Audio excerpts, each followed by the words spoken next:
solid recently by completely forgetting my generation, but we plan to tell stories from a Gen X point of view, and we want to tell stories that are more inclusive. So I'm so excited to be here today, and I can't wait to talk to all these wonderful people. And next up we have Jagger here, he's recently become a new friend. We're working together on a lot of stuff, but Brian is one of the biggest regional casting directors, so he handles all of the regional stuff, and also is the co-founder, right, of Casting Calls America, which is a big regional casting database. And does anyone ever see Smosh? Yeah. He's the man that cast that. So tell me more about yourself, Brian. Yeah, thank you very much for having me. So yeah, I got started in the smaller market casting. Smosh was filmed in Sacramento. As the casting director, I realized that in the smaller regional market, I didn't have the same tools and access to talent that they do in other markets, or the big markets like LA and New York, but there was talent there, we just weren't connected. And so my business partners and I created a new software platform that's similar to Actors Access or Casting Networks, but it's regionally focused. So we started out in Sacramento with Sacramento Casting 4.5 years ago, and we're now servicing 30 markets throughout the country. Let's give it up for Brian. Next up, I met this man in the back of a freezer truck 20 years ago. Don't ask us how. But Jonny Grant, he's one of the most prolific directors in England. He's done a ton of commercials, he's done a ton of live shows, things like the UEFA Cup halftime show, right? European Championships. And he's now started the world's first ever immersive agency, which is called The Department. They do all these crazy live immersive shows for all the senses. And he has just acquired the rights to do Batman immersive. That's confidential. That's what, sorry? That's confidential. Wicked. No, it isn't. Was it? No, just announce it. Go on. Tell us about your You can all sign the NDAs on your way out. Oh my god. Thanks, Darren. So yeah, we are an immersive agency. Everybody's going, what the fuck is that?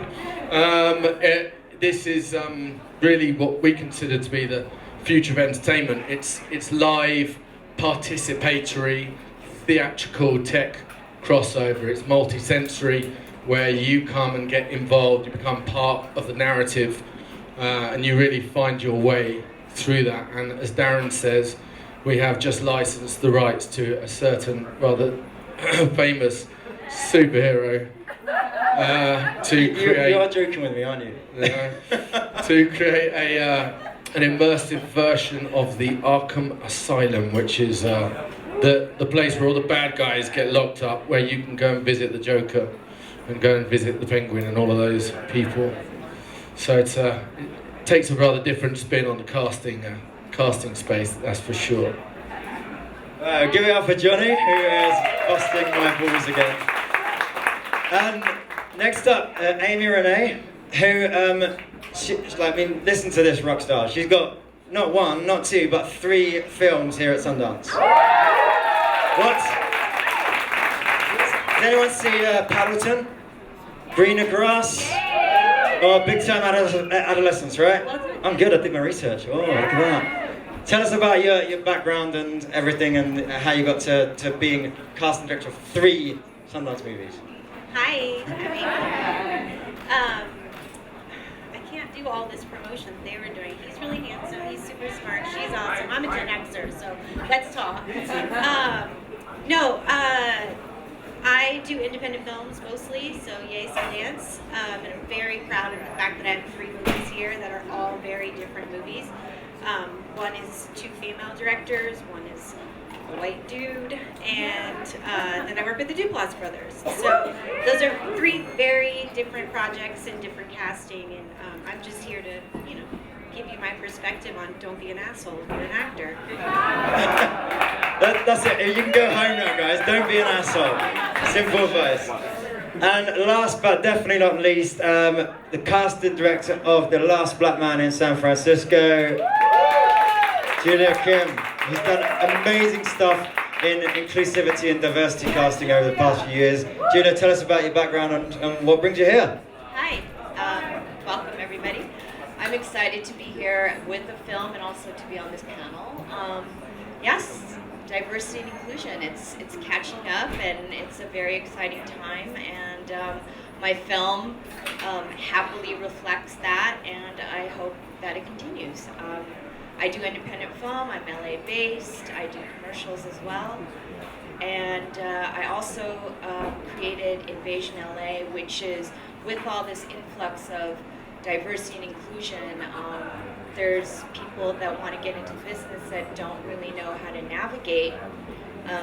So I'm out there to try to help them become better actors and learn how to do everything that the business requires. All right, give it up for Julia, please, everyone. So guys, we're so lucky to have these people here, so I hope you appreciate them coming. So what we want to talk about today is this whole 2050 series is about future, it's about predicting what's going on, it's about where is it heading, so that us as filmmakers and actors can be better prepared for what we're doing in our careers. So really what I want to start talking about is that the landscape of production is changing, as we all know. You know, from streaming platforms to, you know, the pilot season is extending, and then you've got studios being based in new places, like Netflix just bought a big studio in New Mexico, didn't they? So really production is going all around the world a lot more and away from the big hubs, different tax credits, things like that. We've got platforms making things for far less money, we've got new platforms making things for far more money, you know, things like Bird Box on Netflix, which was massive.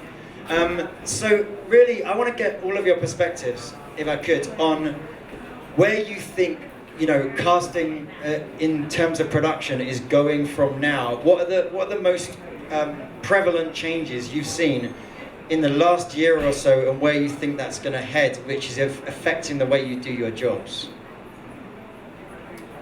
Well, I think your business reflects the changes, that it's a global market. And just because I'm based in LA and the production is in LA doesn't mean that we can't see people that are not right in our backyard. So it seems, and I think my fellow casting colleagues will agree, that everything is put on tape, at least for the first pass. So you will get seen. I mean, Amey and I can attest to the fact that we don't want to not look at somebody's tape if they've taken the time to put themselves on tape. So that's exciting, to be able to broaden the net that wide. So are you finding, Julia, that actors wherever they are in the world now are in with the running? Because back in the day it was, you know, you had to be in LA, you had to be in New York. But you're finding that you are being required to spread the net wide, or is that your decision? We're being required to spread the net wide, and also, I mean, I will say that it does not take the place of having an actor in the room audition with you, because there are things that a casting director does that tweak the nuances and the subtleties that help you define the role and find your place there. But my lead one of my co-leads, Jonathan Majors, was in New York. He was busy working on other stuff. He put himself on tape. I saw a seed of the right elements there, and then I had him retape himself with very specific notes, and he's in my movie. So you effectively saw his tape and then directed him by email, or you phoned him up, or what? Email. Yeah. Okay, and that's really, so to throw in here, that's what we love about video chat, is because for an actor, and I'm sure the actors in here will agree, what we love about doing self-tapes is we get the control, we can do it 100 times. What busy actors hate about doing self-tapes is we've got the control, we can do it 100 times. Right? And then we get all in our head about what tape we're going to go. And we love that moment where we get to see you. And then I speak to a lot of actors that, you know, unfortunately don't trust their rep so much, or they don't have such a good relationship, and they do self-tapes and they're like, did anyone see it? I don't know, did they see it? Whereas when we're in the room, we know you did, we get the redirection. So, you know, our hope is for the future that we get that interaction through video if we can, or in the room if we can, but however we get it is we get to see your influence on what we do. Amey, what about you? I mean, how do you feel the industry right now? Because you do a lot of stuff, a lot of indie stuff, particularly the Duplass brothers. They're all over the place with what they're producing and what they're making in terms of genre, in terms of platforms. How does someone like them as a client change your job as a casting director? Well, and not just specifically to Duplass, but just in general over the last 10 years with there being so many new platforms. I mean, I did a series for Snapchat last year. That's weird to me. I don't even understand that app. But I'm able to give so many more actors opportunities because we have so many new platforms that are having projects that are giving first-time directors an opportunity, and therefore, you know, they're not looking for the 5 people that are on everyone's list for a pilot. They just want really good actors, and they come to me because I pull from UCB, I pull from Broadway, I pull from, you know, some short I saw at Sidewalk Film Festival or Sundance Film Festival, and so they give me a little more leverage in putting people in front of them that normally wouldn't get those opportunities to be leads. And I think that's the biggest change that I've been able to see, is giving more people opportunities. We like that? Yeah. Yeah, all right. Jonny, so immersive is fairly a new word, I would say, in you know, in terms of production. You tell me, but I think one of your biggest challenges is finding the sheer amount of actors with the very, very unique skills you need for your productions. Do you want to speak to that? Yeah, I mean, there's quantity, but I think actually in the last 15 years directing, we've just got a lot fussier, and as we should have done. You know, we used to sort of be fed 20 people that came through, and that was who we had to make our decision out of, and we weren't able to video call anyone or really receive images even by email. All of that has developed over that time, and I think, you know, now particularly in immersive space as well, everyone needs to be legit. You know, you no longer are going to get a 40-year-old man to age up as a 60-year-old person. If you want someone who's wheelchair bound, fucking cast someone who's wheelchair bound. Do not stick an able-bodied person in that wheelchair and expect them to do as good a job as that person who lives that day in, day out. So I think, you know, that's really, from my perspective, there's a second element really, which is that we do a lot of scripted work. Any actor in any of my shows needs to be bang on script. They need to know their stuff, but they're also working on the fly. So I actually have to workshop those actors. They have to come in. Sometimes we'll double cast. We'll spend a week with both casts, and then we will let half go, because you need to see them live in the space, responding to other people, responding to the curveballs. So it's an interesting space to try and cast in. Great. Did anyone ever see the Charlie Kaufman movie Synecdoche, New York? Yeah. 2 of you? That reminds me of the kind of stuff he does. You know, it's like, do you see that movie, Jonny? It's crazy stuff. Okay, Brian, so obviously we've heard from the rest of them that casting's going more regional, which is great for your business, right? It's great for you as a cast director, it's great for your software. How do you see that developing even further with you know, like we said, Netflix just bought a huge studio. I know Atlanta's a big hub. I work in Atlanta a lot, and Timewood's there, and all these, and a lot of local. Actually, let's talk about local hire out as well, because a lot of actors in the coastal cities or even around the world are working as local hires in regional markets. That's what I found as an actor myself, is that sometimes now these local casting directors, like the Finn Cannons, are now doing all of the deals on some shows. You know, I was in a show called Law on Amazon, and they cast the LA deals as well as the local deals. Tell me what's happening there. Yeah, a lot of things are going more local for a few different reasons. One, the barrier to entry to produce things has been so altered that there are so many more people that are able to make things and do things at a higher level, but why would they go elsewhere to do that when they can do it in their own hometown?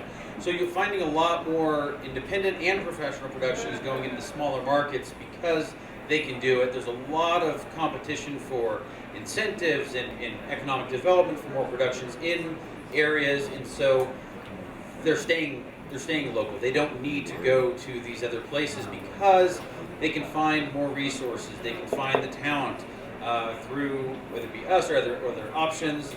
They can find that there is good local talent. We have a new division that's coming out later this year called Crew Calls America, which will allow for producers to find local crew, and really focusing on helping the producers, the casting directors, find the local talent. And with the current technology,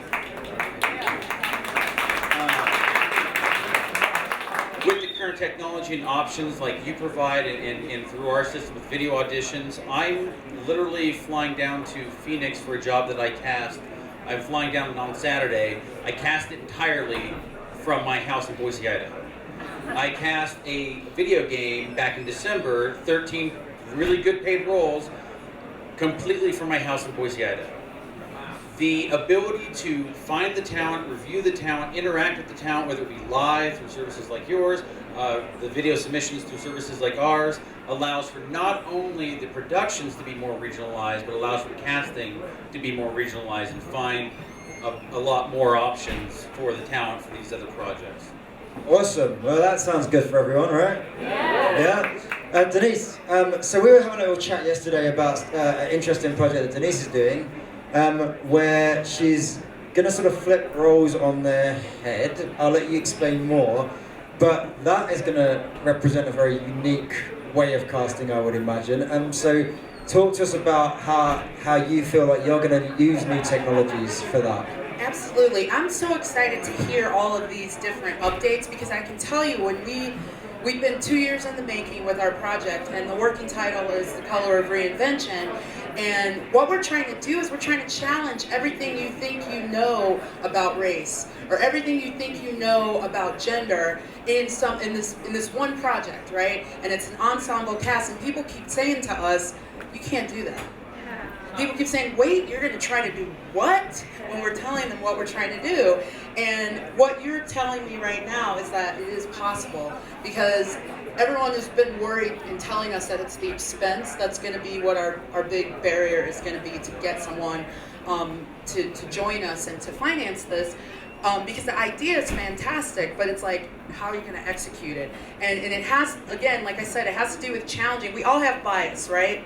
And when you think about content that's being written, people often have this idea in their head of what that character looks like, or what, who they should be.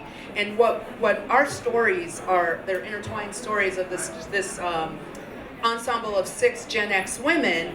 What we want to prove to you is that all of us, the archetype stories, it doesn't matter if you're Puerto Rican, it doesn't matter if you're black or if you're white. We all go through the same things, and we know that all of us with our biases, you're looking at a character and it's based on your frame of reference, right? What experience have I had with black women? And that totally shades how much empathy she might get as she's going through things. And that is where we're going to blow your mind with this project, because you're going to be immersed and following a character, and then we're just going to fuck you up. Yeah. So let me touch on this for a second. How are you going to cast that? I'll ask you something different. What would the brief look like? Ooh, that's a great What would the casting brief look like? What would the casting brief look like? We're gonna ask. We know how we want people to feel, right? Based on what this character is going through, and so that's how it's going to be written. It's going to be written in the sense of, can you evoke this feeling? Can you evoke this emotion? Can you convey that this is what's happening and this is how that person is experiencing it, and do that without the bias. It's not. Yes, the people are who they are, but I think part of the problem with a lot of things is, hey, we wrote this for this person. Right, yeah, and so the casting breakdowns always have this type, and we're seeing obviously a lot more all ethnicities, but yours is going to say all ethnicities, all ages, all genders. All ages, all genders, exactly. Because again, when people are going through things, we all do that thing in our head where it goes through our filters, it goes through our lenses, and then we decide who's worthy of our empathy. We decide who's worthy of our support, or who do we disdain. And that's why our project is so creative, because we're not even going to give you the chance to do that. Yeah. Julia, quick question. Oh, go ahead. I just think that's a super interesting stance, and I've never worked out why it doesn't happen. In theatre, we've been gender-blind casting, race-blind casting for decades. It's almost a standard creative process. Do I need to cast this person as per the gender written here? Or can we take it in a different direction? It's a normal part of the process, but it just doesn't happen in film. Other than Kate Blanchett playing Bob Dylan, one little moment. Why not? Well, I don't know the answer. I can't answer about film, but I think for with all the streaming and we're doing this in an episodic way. So I think that is what lends it a little bit. I mean, people are still telling us no. People are still telling us we can't do it. But I agree with you that we have a better chance at it in an episodic way versus in a film. So I'm not answering you, but I'm saying I think that's how we're going to be able to overcome it. Great, thank you. Guys at the back that want to have a chat, could you just go to the back of the room if you do, so the people at the front can listen, because I want to give these people some respect up here, yeah? Thank you. So, Julia, I want to chat to you about, you've obviously, your last film was at Sundance, you've got some big names in it. Let's talk about the changing landscape of big names in movies, right? And equally big names in streaming. You know, we just had Julia Roberts do Homecoming on Amazon. You know, Sandra Bullock doing Netflix. And equally, we're getting social media influencers in our feature films in the cinemas. How is that affecting your casting and your offers that you have to put out? And you know, how do you approach those different people and decide on what projects you're going to give to which type of people? In terms of the big screen stars are now doing small screen, the Snapchat stars are doing movies. Well, I mean, that's our little process, but I would say that celebrity is the new currency, so they're everywhere. Fashion, music videos, TV, commercials. I mean, I always found that television commercials were a great way to unearth new talent, but since they're being just, you know, celebrities are left to us, the right of us, sometimes a film comes with that name attached, and it gives us more freedom to get creative with some of the other roles and find some gems that are untapped. But it's a strategy. Each project is different. I wouldn't say my film has huge names. I mean, Danny Glover's in it, but besides that, I believe Tashina Arnold and Rob Morgan are all on the upward trajectory. Tashina is a beloved name from a television series, and she had never really had an opportunity to do independent work and a piece of art like my film. So I thought that there was a really good chance that she would spark to the project, and that my people would also be like, oh, we've only seen her in this very broad sitcom kind of light. So it was like an even trade to get her to do something very much a departure for her, and then also create a new fan base, because now everyone at Sundance, it's her first Sundance, and she's, you know, lapping it up. She's just having the time of her life, and so excited to be a part of a film like ours. That's so great, and that's what true actors love about casting directors, is we trust you guys to find the people and to flip them into different markets sometimes, because that's what every actor wants, is they don't want to be pigeonholed. They want someone in their corner saying, hey, I think you'd be good over on this kind of slant, and that, I'm sure she's very grateful to you for that. Have we got sort of any examples, guys, of where you've been asked to cast a social media star in a role that you don't feel they're right for? Oh, let's get controversial. Ooh. Well, before I pass the mic, I think I think that there's of course we do. It's the landscape, you know, and I'm happy to explore that option, but I know some very real experiences where, you know, a social media star was cast, and then because of their uncensored, autonomous postings, that can be controversial at times. Okay. It's come back to bite the production in the butt, and now we're like, okay, we have this guy that was supposed to be the guy that the whole film is being hung on, and now he said some very, you know, not so nice things. So now what do we do? So I think be cautious with just wanting to go right there. I think you still need to, you know, get the best actor for the job. Right, and that's a really interesting point, especially for all the actors in the room, is that, you know, we are all public these days, and our views do reflect our personal, you know, things that we think about.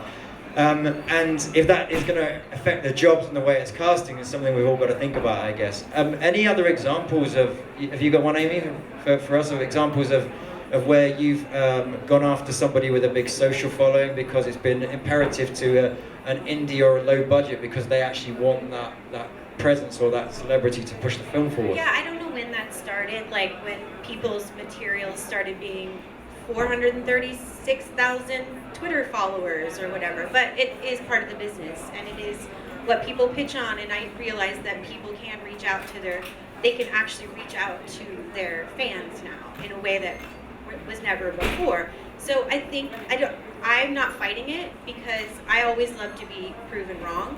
At the end of the day, what I always like to say at panels like this is that we're filmmakers. Even though we're casting directors, we are filmmakers. So Can I get a round of applause for that? Because I don't think casting directors get the love that they need, or like the accolades. And I'm glad we've got the RTS Awards, and I'm glad we're getting recognised in places, but it needs to be more. yeah, so Don't you think? I think it would be dumb and short-sighted of me to say, oh, they're an Instagram star. So fucking what? Like, everyone comes from somewhere, and maybe they Right. can prove to me, and it could be this breakout thing, and I look fucking awesome then. So I think that, just to give it a little bit of a spin on that, nothing specific, but that's what I would say. Well, and Brian's going to be able to speak to this because Smosh is, those guys came out on the internet, right? Right, and my point on that is that as a casting director, when you're looking for an actor for a project, you're wanting somebody whose personality is expressing whatever the character is across the screen. These social media stars have done that on their own, and so it's not like, oh, they're not a real actor. They've done something. They've created something that has captivated people through a video format. They may not be classically trained, and then there's that aspect of, okay, now can we transition them and work with them? Not all can, but for me, I look at that and go, you've already done something that has resonated with people. The other point I want to make on the social media following too is that a lot of, especially filmmakers that are being smart about their casting as far as the marketing, the business sense goes, just because you have 1 million followers doesn't mean you have 1 million good followers. You've got some of these models who have, they're showing everything all the time on Instagram, but they've got a 99%, following of men because that's all they're doing.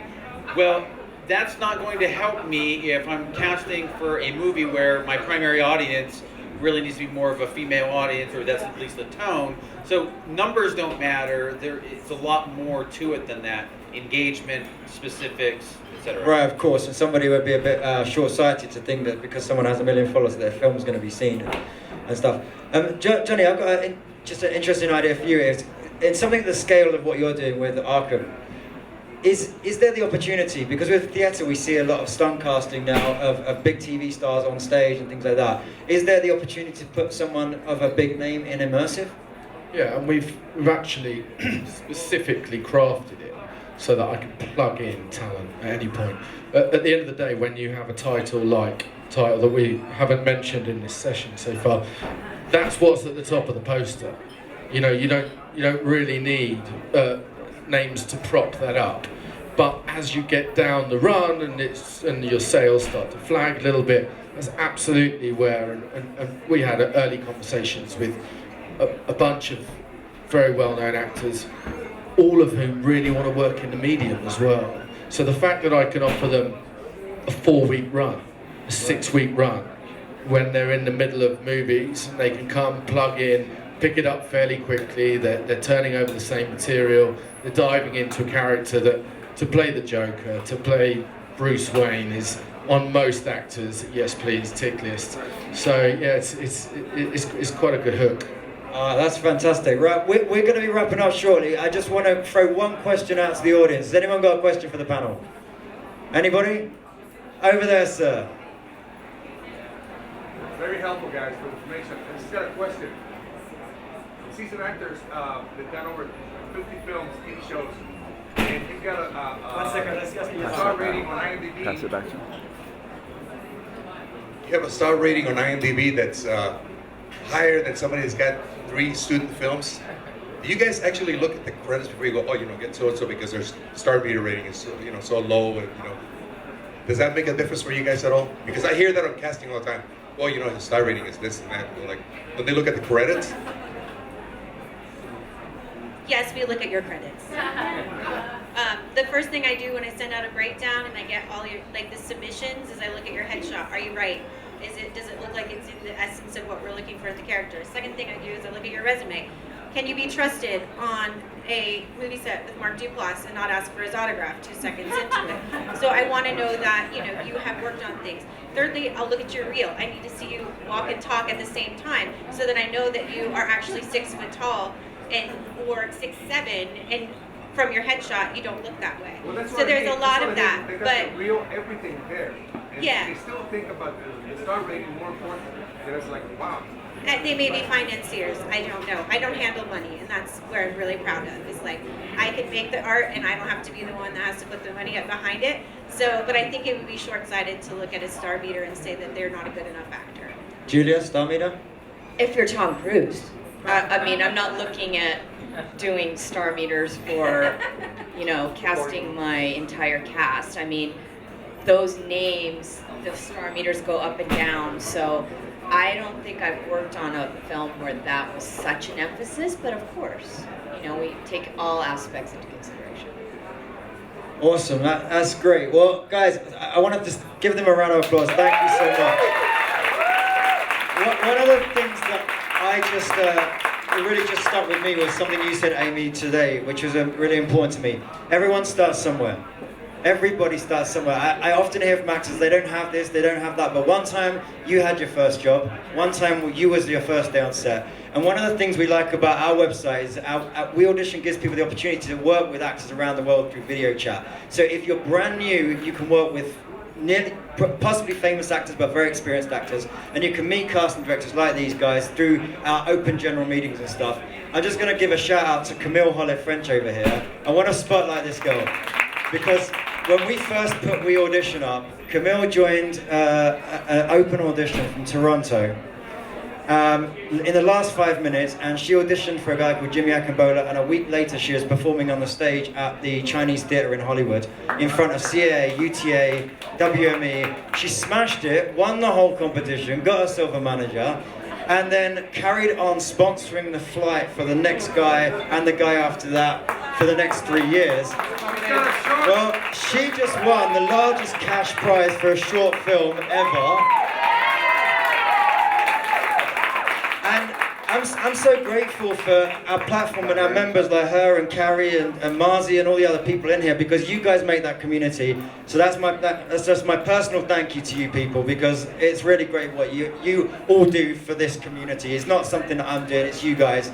And if you're not on the website, get on it, because we're about to give you some free drinks. Or quasi is anyway. Actually, Casting Calls America is about to give you guys all some free drinks, so please, thank you. Guys, stick around.